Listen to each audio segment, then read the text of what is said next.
Luzon, Visayas, Mindanao at sa buong mundo, isang mega loud shout out.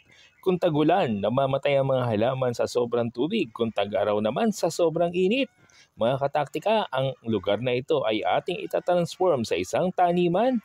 Lalagyan natin ang bubong kung saan tayo maglalagay ng sibuyas at strawberry. Kaya mga kataktika, samahan niyo ako sa pag-transform ng lugar na ito na magiging taniman at may manok sa lower ground.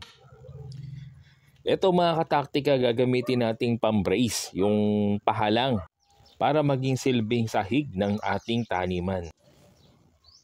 Ayan mga kataktika, so ito yung gagamitin natin na sahig ng ating taniman. At yung ilalim na yan na nakikita nyo puro tambak. Yan, dyan natin paggagalain o magiging exercise area yan ng ating mga silky chicken. Silky chicken ang papupuntahin natin dyan dahil hindi sila malipad. So mababa lang ang lipad nila, so hindi sila makakaalis dyan. Yan. Mga kataktika, huwag din muna tignan, masakit sa mata.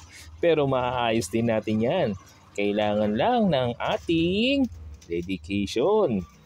Yan.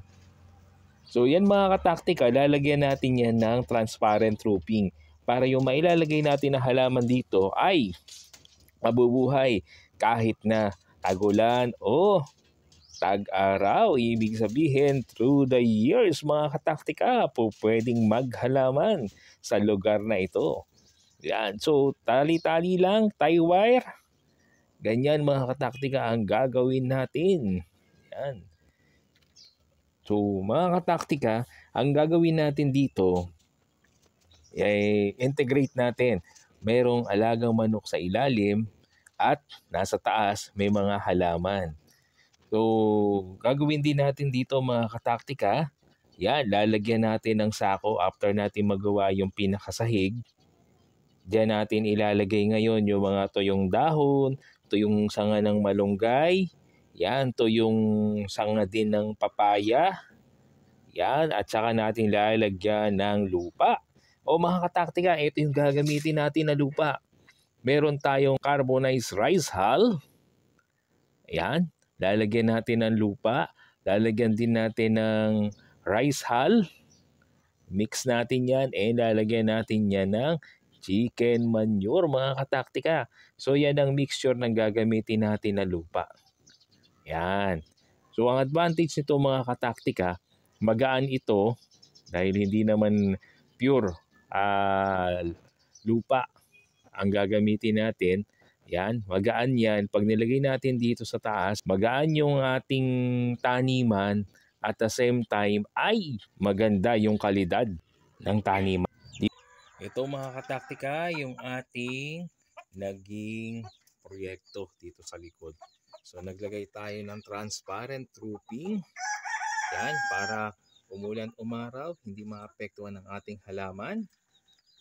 At ito na yung ating tanim na strawberry, sibuyas.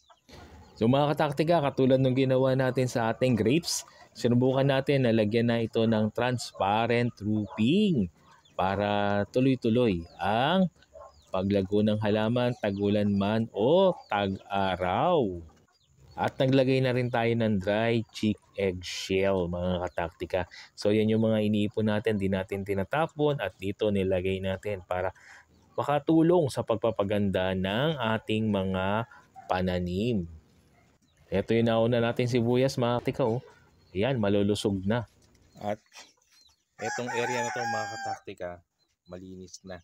Hindi na siya puro kalat. At dito na ngayon, sa ilalim naman yung mga manok. Silky chicken ang nandito mga kataktika, yung black meat. Yan. And dito sa taas, yung ating halaman. Yan. Halaman sa taas, chicken sa baba, at syempre may transparent na roofing mga kataktika.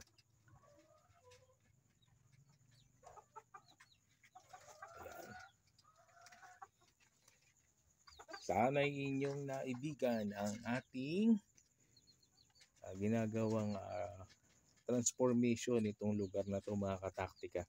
Ayan, don't forget to like, share, and subscribe.